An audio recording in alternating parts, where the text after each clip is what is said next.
Salibonani Mahlabezulu. Ibizo lami nginguNontokozo Malabancube. Ngimele i-Restoration of Human Rights Zimbabwe North Branch. Ngime ngingu-Vice Chairperson.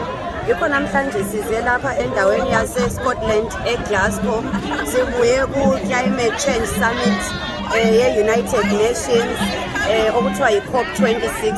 Yikho-ke size thina manje sizo-fighter against i-dictatorship government ka-Emmerson Tambutso Mnangagwa.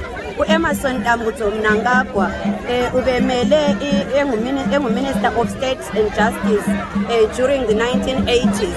Siyakwazi ukuthi he was behind the massacres in the 1980s kwafa abantu aba-more than 20,000 emaThebeleland. Njengesizalwane semaThebeleland namhlanje lami ngiyakhala ngimele abantu basemaThebeleland leZimbabwe yonke jikelele ngale upresident weZimbabwe ongumbulali oyimedara ubulala abantu endekafuni la kuxolisa ngezono zakhe zonke lezi lanxa ebuzwa ukuthi uyaxolisa ngendaba yabantu abafayo emaThebeleland in the 1980s akafuni ukuxolisa and uyabalekela indaba yangikhona. So I wonder ukuthi ulandeni e-United Kingdom eGlasgow kulindawo akulanto ayimeleyo. He doesn't understand anything about climate change and I think he's making a mockery of himself ngoba nxa esithumele i-climate change kuyena zokutshintsha la echiye ilizwe lakhe lifile completely.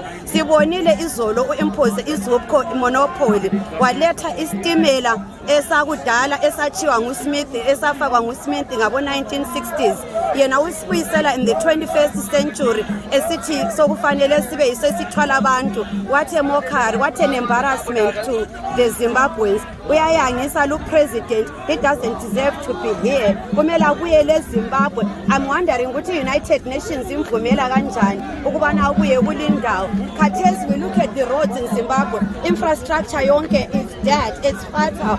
The infrastructure is dead, imgwaqo yonke, main roads, potholes everywhere. What is it talking about climate change? Yet eZimbabwe kusetshenziswa izimota zakudala ezishipwa zivelwa kubo China lakuphi kwezindawo ezindala. Yet we see here in the developed countries bazama ukususa zonke izimota zakudala, wonke itransport yakudala kufanele kusebenze izimota ezintsha maybe about 10 years or so, but iZimbabwe ibisela izimota zakudala. Yikho ngalokho sithi uhulumende lokayazi into ayenzayo doesn't deserve to be here. Akula hospitals siyabona in the town center khathesi akula manzi, there is no running water, there is no electricity and uthi uzokhuluma nge-climate change.